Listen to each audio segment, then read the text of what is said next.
So what are some of the interesting challenges that come about with visual wake words as compared to keyword spotting? That's the key thing that I'm going to try and focus on in this particular video. Specifically, I want to highlight the interesting attributes that are there around the sensor and what the sensor is going to do in terms of feeding the network the data, and how there's a tight coupling between the two. And you need to understand, in order to deploy practical TinyML applications that deal with visual data, right? Not just this particular one, but anything that is using perception or visual sensors. So let's go back and do a quick recall. This is a figure that you might recognize from keyword spotting, where there's a core audio block that is running a voice trigger detector for, say, Hey Siri. And what it's doing is actually using a cascade architecture in order to figure out whether to send the data to the cloud or not. And there's a TinyML model first that's running on the microcontroller, which, if it has got enough confidence, it will wake up the much larger model in order to get a much more precise and an accurate inference. Then, based on that decision, together, they will decide whether to go to the cloud or not, because that's a huge step.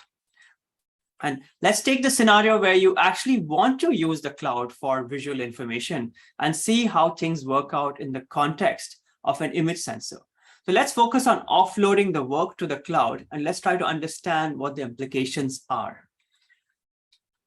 Let's say you want to build a detector that can detect cats, right? We all love cats. So say that's in a smart doorbell that you're going after, and I want to know if there's a cat in front of my house. Well, an image in neural networks is around 224 by 224, sometimes 300 by 300 pixels. That's typically the resolution that most endpoint-related TinyML applications are dealing with. So we tend to have a camera that has a high-resolution image, but you downscale it into a smaller image, because neural networks are actually very good at picking up features even at those small dimensions.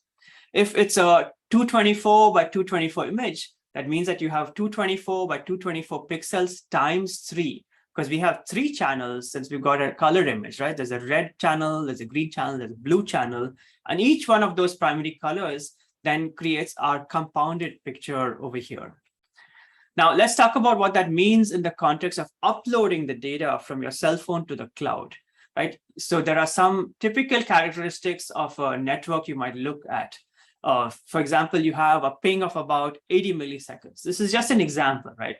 So this is the latency, just being able to send something to your local gateway and being able to get a response back from the cloud server. And that's a fixed sort of latency.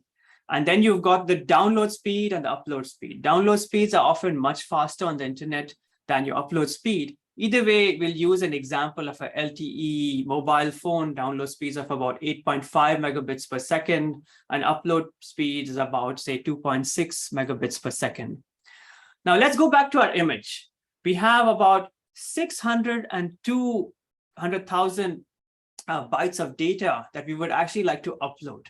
So that's 602 kilobytes of data. And if we do the math on the upload speed of about 2.6 megabits per second, we've got 325 kilobytes per second. So given that we have 602 kilobytes and we've got 325 kilobytes per second rate, that's going to take about 2 seconds in order to transfer this little image across.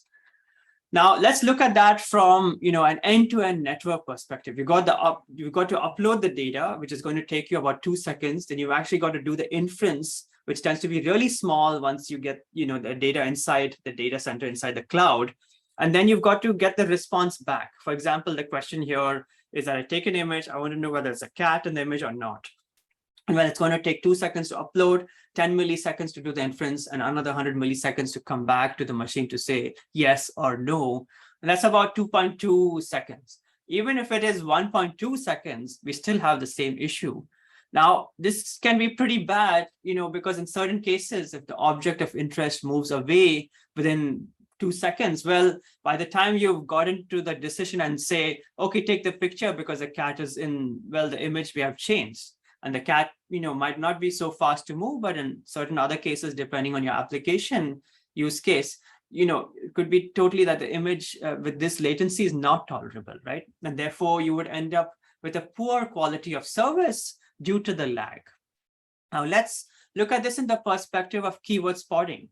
When we previously were looking at the spectrogram, which is shown to the left here, it was a much smaller image. And it's about 49 by 42 dimensional image, where we are showing you a colored image here. But when you did your collab, you were only dealing with one channel, right? So let's assume 4 bytes per pixel because you are using floating point values in order to train your network. Well, that's still pretty small because that's only about 7,840 bytes or 7 or 8 kilobytes on that order, right? So as compared to the cat image, which is more than an order of magnitude larger.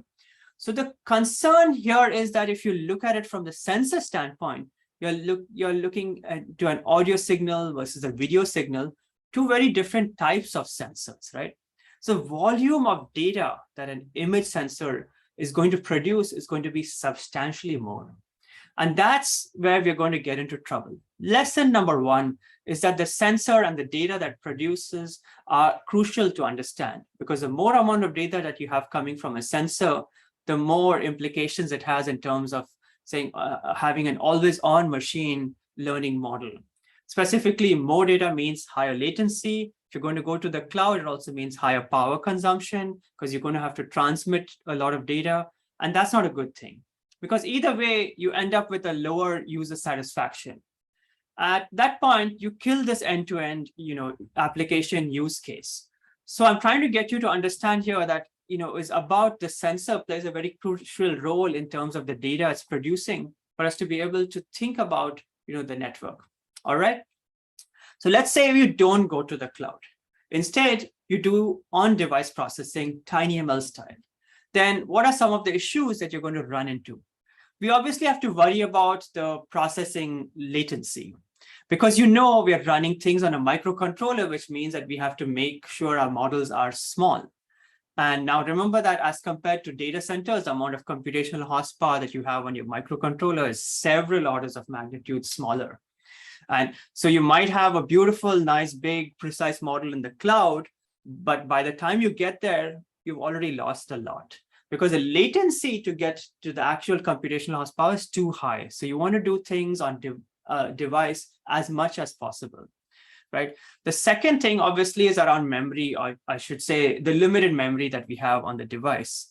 But what I want to point out in the context of visual data, where you're building visual models and now to recognize things or to identify things, typically the visual models are much larger than what we used with the keyword spotting, which is why I'm highlighting here some of the state-of-the-art models that are showing that tend to be on the order of tens or hundreds of megabytes in memory size, versus your microcontrollers typically around few hundred kilobytes of memory. So we have to somehow bridge this pretty large gap. We need to learn how to actually train small models, which is not necessarily an easy thing to do, but we'll see how to do it. And finally, the last thing, yet again, is about accuracy of the model and how you'll be able to perform your task. You ideally want to be able to run a model and achieve good accuracy, but you still have to worry about the subtle things of false positives and false negatives. So here's something very interesting, right? So this is an image showing you how the Dazzle Club in London is actually using interesting shapes and lines on their faces in order to trick the cameras from recognizing, there's a human in front of them. This happens because the camera and the neural network there, don't know any better, right? They're just looking at the raw pixels. So as long as the network is not able to tell that there's certain sort of distance between the eyes and the ears and so forth, you can totally do that masking by just adding a few lines to your face, and the camera is not able to perform well. So you have to think about the false positives and negatives, which we talked about, a lot in keyword spotting. And the same things, come about over here, but just the perspective, is totally different in terms of the representation of the problem. And as I've said before, any kind of computation system has a whole bunch of things that is running, right? It's not just a neural network model, it's got a full stack. Of course, the stack is quite comprehensive because it's got an operating system kernel, it's got middleware and so forth. None of these things are available, in the context of a TinyML device.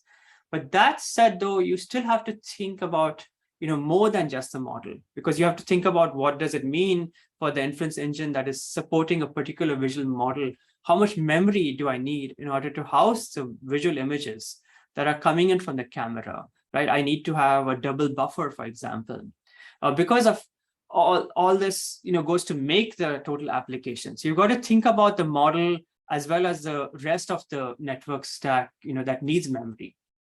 So I've touched upon a couple of interesting challenges over here that we have that are unique to visual wake words when we look at it from the image sensor compared to an acoustic or an audio sensor, which we talked about previously. And so take a moment to kind of reflect on some of these crucial differences, because I'll be testing you on them. With that said, we're going to next move into understanding how do we actually start building a TinyML application for computer vision.